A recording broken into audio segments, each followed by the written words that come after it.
एक बड़े गांव की शांत और हरी भरी धरती पर, जहां खेतों की सोना उगलती फसलें दूर दूर तक फैली हुई थीं, वहां दो भाइयों का परिवार रहता था।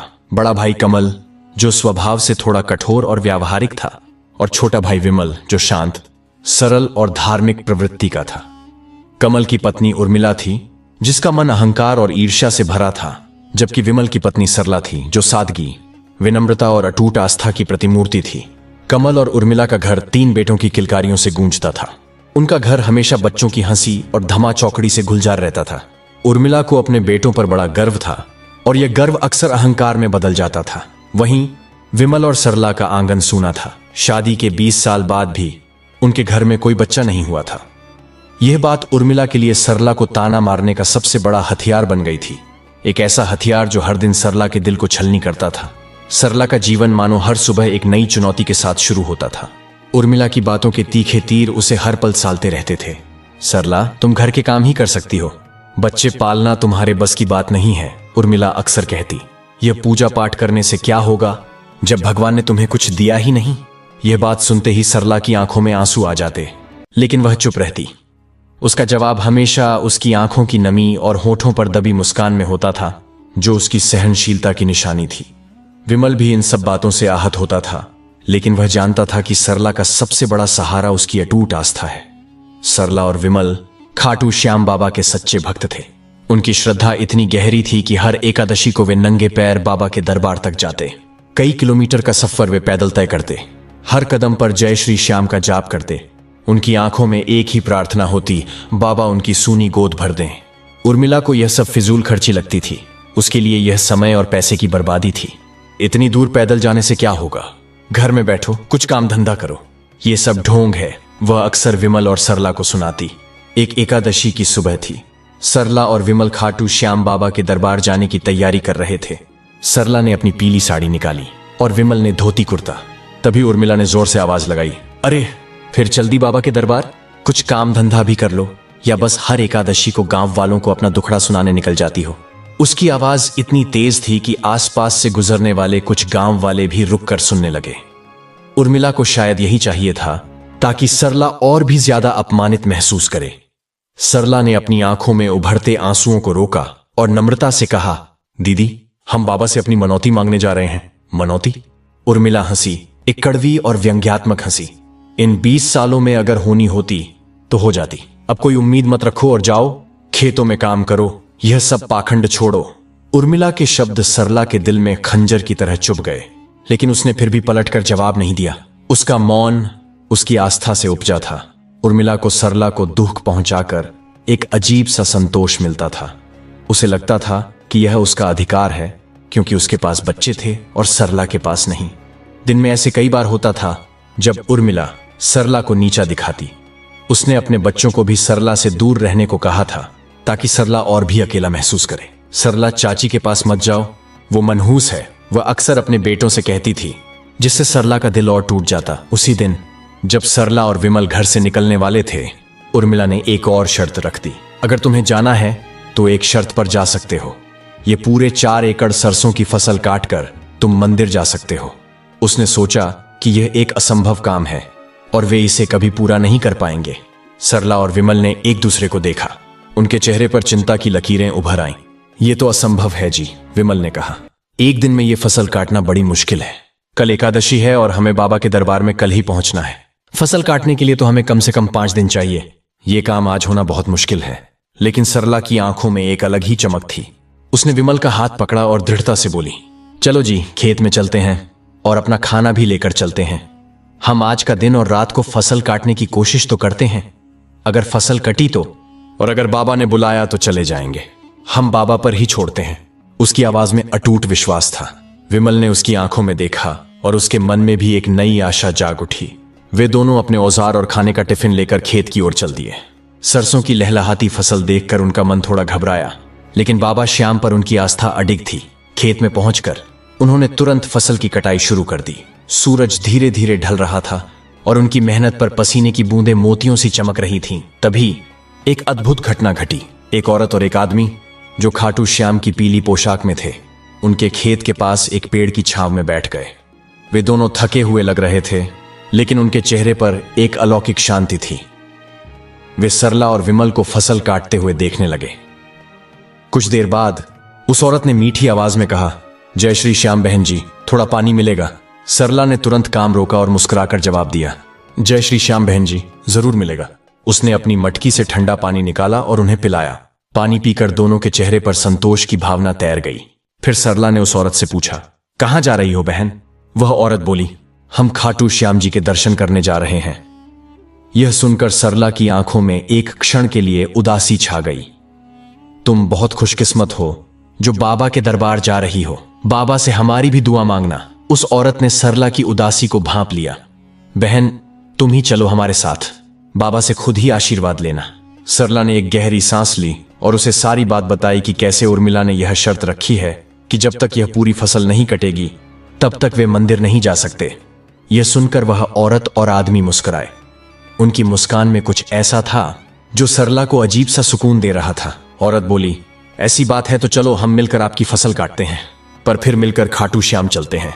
सरला और विमल हैरान रह गए। उनकी आंखों में अविश्वास था, लेकिन उस औरत और आदमी के चेहरे पर सच्ची भावना थी। उन्होंने सोचा कि यह बाबा का ही भेजा हुआ कोई रूप है। बिना देर किए उन चारों ने मिलकर फसल काटनी शुरू कर दी। जो नजारा सरला और विमल ने देखा वह अविश्वसनीय था। वे दोनों अजनबी इतनी तेजी और फुर्ती से काम कर रहे थे कि सरला और विमल दंग रह गए। जहां सरला और विमल फसल का आधा फेर करते, वे दोनों पूरा फेर करके दूसरे हिस्से पर लग जाते। उनकी गति अलौकिक थी। सूरज ढलने लगा और चांदनी रात ने खेत को अपने आगोश में ले लिया, लेकिन उनकी मेहनत जारी रही। धीरे धीरे घंटे बीतते गए और एक एक करके खेत के हिस्से साफ होते चले गए। रात के दूसरे पहर तक उन्होंने आश्चर्यजनक रूप से पूरा 4 एकड़ का खेत पूरा कर दिया। सरसों की फसल जमीन पर करीने से कटी पड़ी थी, जैसे किसी ने मशीन से काटी हो। सरला और विमल के शरीर में थकान थी, लेकिन उनके मन में असीम खुशी और विस्मय था। सरला ने कृतज्ञता से भरे शब्दों में कहा, बहन जी, आप ये खाना खाओ, तब तक हम घर जाकर तैयार होकर आते हैं। फिर सभी साथ ही बाबा का ध्वज लेकर चलते हैं। उन अजनबियों ने मुस्कुराते हुए सिर हिलाया। सरला और विमल तुरंत घर की ओर भागे। उनके कदम थकान के बावजूद हल्के थे। वे घर पहुंचे तो उर्मिला आंगन में खड़ी थी। उसका मुंह हमेशा की तरह तानों के लिए तैयार था। ये लो, ये इतनी जल्दी आ गए? क्या खाने खाने ही खेत में गए थे? इतनी जल्दी फसल कैसे कट गई? उसने व्यंग्य से कहा। सरला की आंखों में खुशी थी, लेकिन उसने विनम्रता नहीं छोड़ी। नहीं बहन, हमने सारी फसल काट दी है। उर्मिला जोर से हंसी। ये देखो श्याम भक्त, अब इतनी झूठ भी बोलने लगी। इतनी फसल ये आधे दिन में ही काट कर आ गई। उसकी आवाज में उपहास था। सरला ने मुस्कुराकर कहा, बहन, विश्वास नहीं है तो खेत में जाकर देख लो। उर्मिला को विश्वास नहीं हुआ। उसे लगा कि सरला मजाक कर रही है, लेकिन सरला के चेहरे पर आत्मविश्वास देखकर उसके मन में थोड़ी शंका हुई। वह तुरंत खेत की ओर भागी। जब वह खेत में पहुंची तो उसकी आंखें फटी की फटी रह गईं। पूरा 4 एकड़ का खेत साफ पड़ा था। सरसों की फसल करीने से कटी हुई थी, जैसे किसी चमत्कार से। वह अवाक रह गई। उसे अपनी आंखों पर विश्वास नहीं हो रहा था। इसी बीच सरला और विमल भी जल्दी से तैयार होकर पीले खाटू श्याम जी का ध्वज लेकर खेत में पहुंच गए। उनका खेत खाटू के रास्ते पर ही था। उन्होंने देखा कि अकेली उर्मिला ही कटी हुई फसल के पास खड़ी है। वे दोनों श्याम भक्त जिन्होंने उनकी फसल काटी थी वहां पर नहीं थे। वे कहीं भी नजर नहीं आ रहे थे। सरला और विमल समझ गए कि यह स्वयं श्याम बाबा की कृपा थी। सरला ने उर्मिला की ओर देखा, जो अभी भी अवाक खड़ी थी। देखो दीदी, हमने पूरी फसल काट दी है, सरला ने विनम्रता से कहा। उर्मिला का मुंह अभी भी खुला था। वह कोई जवाब नहीं दे पाई। उसकी ईर्ष्या और अविश्वास ने उसे निगल लिया था। वह अपना मुंह सिकोड़कर चुपचाप अपने घर की ओर चल दी। उसे समझ नहीं आ रहा था कि यह सब कैसे हुआ। सरला और विमल ने एक दूसरे की ओर देखा। उनकी आंखों में कृतज्ञता के आंसू थे। उन्होंने अपना ध्वज उठाया और जय श्री श्याम का उद्घोष करते हुए बाबा श्याम के मंदिर की ओर चल दिए। रास्ते में वे श्याम भक्तों की अनेक टोलियों में शामिल हो गए, जो हारे का सहारा श्याम हमारा के जयकारे लगाते हुए आगे बढ़ रही थीं। उनकी यात्रा अब थकान भरी नहीं, बल्कि भक्ति और आनंद से परिपूर्ण थी। वे नाचते गाते बाबा के मंदिर में पहुंच गए। मंदिर में पहुंचकर सरला और विमल की आंखों से खुशी के आंसू बह निकले। उन्होंने बाबा का आशीर्वाद लिया और अपनी सूनी गोद भरने की मन्नत मांगी।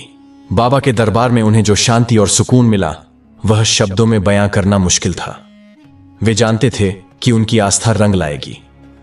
आशीर्वाद लेकर वे वापसी घर के लिए चल दिए। उनके मन में एक नई ऊर्जा और आशा का संचार हो चुका था। सालों बीत गए, लेकिन सरला की गोद सूनी ही रही। उर्मिला के ताने और भी तीखे होते गए। हर बार जब वह सरला को देखती तो उसे एक नया ताना मारने का मौका मिल जाता। अभी तक कोई खुशखबरी नहीं है, शायद तुम्हारे बाबा ने भी तुम्हें छोड़ दिया है, उर्मिला अक्सर कहती, जिससे सरला का दिल दर्द से भर जाता। लेकिन सरला ने हिम्मत नहीं हारी। उसकी श्याम बाबा पर आस्था अटूट थी। उसे विश्वास था कि बाबा एक दिन उसकी सुनेंगे। विमल भी हर पल सरला का सहारा बना रहा, उसे ढांढस बंधाता रहा, और फिर एक दिन वह चमत्कार हुआ जिसका वे वर्षों से इंतजार कर रहे थे। एक शुभ प्रभात, डॉक्टर ने सरला को खुशखबरी दी। वह गर्भवती थी। यह खबर सुनकर विमल और सरला की खुशी का ठिकाना न रहा। उनकी आंखों से खुशी के आंसू बह निकले। वे एक दूसरे को गले लगाकर रोने लगे। उन्होंने सबसे पहले श्याम बाबा का धन्यवाद किया। यह बाबा की ही कृपा थी, उनकी अटूट आस्था का प्रतिफल। जब यह खबर उर्मिला तक पहुंची तो वह हैरान रह गई। उसे अपनी आंखों पर विश्वास नहीं हुआ। यह झूठ है, उसने सोचा। इतने सालों बाद कैसे हो सकता है? उसके मन में ईर्ष्या का ज्वालामुखी फिर से धधक उठा। उसे लगा कि सरला उससे आगे निकल रही है। समय बीतता गया और सरला ने एक सुंदर और स्वस्थ बेटे को जन्म दिया, जिसका नाम उन्होंने मोहन रखा। मोहन के जन्म से घर में खुशियों की लहर दौड़ गई। विमल और सरला का जीवन पूर्ण हो गया था। मोहन के आने से उनका घर एक बार फिर हंसी और किलकारियों से गूंज उठा। लेकिन उर्मिला के मन में ईर्ष्या और भी बढ़ गई। उसने सोचा, इसके पास तो अब सब कुछ है, मेरे बच्चे भी हैं, और अब इसका भी बच्चा हो गया। भगवान ने इसे भी सब कुछ दे दिया। उसकी ईर्ष्या ने उसे इस बात का एहसास ही नहीं होने दिया कि हर व्यक्ति का अपना भाग्य होता है। लेकिन जीवन में कभी कभी किस्मत ऐसे पलटा खाती है जिसकी किसी को उम्मीद नहीं होती। कमल और उर्मिला के बेटे बड़े हो गए थे, लेकिन वे बुरी संगत में पड़ गए। जिन बेटों पर उर्मिला इतना इतराती थी, वही अब उसकी रातों की नींद हराम करने लगे थे। वे पढ़ाई लिखाई से दूर भागने लगे और जुए शराब में अपना समय बर्बाद करने लगे। कमल और उर्मिला ने उन्हें बहुत समझाया, डांटा पीटा भी, लेकिन कोई फायदा नहीं हुआ। उनके बेटों ने घर में चोरी करनी शुरू कर दी, अपने ही माता पिता को परेशान करने लगे और धीरे धीरे पूरे परिवार को बर्बादी की ओर धकेलने लगे। कमल और उर्मिला अब हर समय अपने बेटों को लेकर चिंतित रहते थे। उनकी रातों की नींद उड़ चुकी थी और दिन का चैन छिन गया था। दूसरी ओर सरला का बेटा मोहन बहुत ही संस्कारी और आज्ञाकारी था। वह बचपन से ही शांत स्वभाव का था और अपने माता पिता के दिखाए रास्ते पर चलता था। वह पढ़ाई में होशियार था और अपने माता पिता का बहुत सम्मान करता था। मोहन ने गांव के स्कूल से अपनी प्राथमिक शिक्षा पूरी की और फिर शहर के एक प्रतिष्ठित कॉलेज में दाखिला लिया। उसने मन लगाकर पढ़ाई की और कॉलेज की पढ़ाई पूरी करते ही उसे शहर में एक अच्छी नौकरी मिल गई। मोहन ने अपने माता पिता को हर सुख देने का संकल्प लिया था। उसने अपनी पहली कमाई से गांव में ही अपने माता पिता के लिए एक नया छोटा सा घर बनवाया और उन्हें सभी सुख सुविधाएं दी। विमल और सरला का जीवन अब आनंद और संतोष से भरा था। उन्हें अपने बेटे पर गर्व था। अब उर्मिला को अपनी गलती का एहसास हुआ। उसने देखा कि जिस सरला को वह हमेशा ताने मारती थी, नीचा दिखाती थी, आज उसी का बेटा उनका सहारा बना है। उसके अपने बच्चे, जिनके कारण वह इतना इतराती थी, आज उसकी बर्बादी का कारण बन गए थे। यह देख उर्मिला की आंखें पश्चाताप से भर गईं। उसके अहंकार का महल ढह चुका था। एक दिन उर्मिला सरला के नए घर गई। वह दबे कदमों से अंदर दाखिल हुई। सरला उसे देखकर हैरान रह गई, क्योंकि उर्मिला कभी उसके घर नहीं आई थी। उर्मिला की आंखों में आंसू थे जो उसके हृदय के भारीपन को बयां कर रहे थे। सरला, मुझे माफ कर दो, उर्मिला ने भर्राई हुई आवाज में कहा। उसकी आवाज में दर्द और पश्चाताप साफ झलक रहा था। मैंने तुम्हारे साथ बहुत बुरा किया। मैंने तुम्हें हमेशा ताने मारे, नीचा दिखाया। मुझे लगा कि मेरे बेटे हैं तो मैं तुमसे बेहतर हूं, लेकिन आज मेरे अपने बेटों ने मुझे बर्बाद कर दिया है। काश मैंने भी तुम्हारे जैसी श्याम बाबा पर आस्था रखी होती और अपने बच्चों को अच्छे संस्कार दिए होते। सरला ने बिना कुछ कहे उर्मिला को गले लगा लिया। उसकी आंखों में भी आंसू आ गए। दीदी, जो हुआ उसे भूल जाइए। बाबा कहते हैं कभी भी किसी की खुशी देखकर ईर्ष्या नहीं करनी चाहिए और दूसरों को दुख नहीं देना चाहिए। मुझे कभी आपसे कोई शिकायत नहीं थी। सरला के शब्द उर्मिला के हृदय पर मरहम का काम कर रहे थे। उर्मिला को अपनी गलती का एहसास हो चुका था। वह जान चुकी थी कि सच्ची दौलत धन या औलाद में नहीं होती, बल्कि अच्छे संस्कारों, प्रेम और ईश्वर पर अटूट आस्था में होती है। उसने अपनी बाकी की जिंदगी श्याम बाबा की भक्ति में और अपने किए का पश्चाताप करते हुए बिताई। वह अब सरला के साथ अच्छे संबंध रखती थी और उसके घर के हर सुख दुख में शामिल होती थी। यह कहानी हमें सिखाती है कि सच्ची दौलत धन या औलाद में नहीं होती, बल्कि अच्छे संस्कारों, प्रेम और ईश्वर पर आस्था में होती है। जो दूसरों को दुख देता है उसे एक दिन खुद भी उसका फल भुगतना पड़ता है। श्याम बाबा हमेशा उन भक्तों का साथ देते हैं जो सच्चाई और ईमानदारी के रास्ते पर चलते हैं और जिनकी आस्था अडिग होती है। मोहन ने अपने माता पिता का नाम रोशन किया, जो इस बात का प्रमाण था कि जैसे कर्म वैसे फल।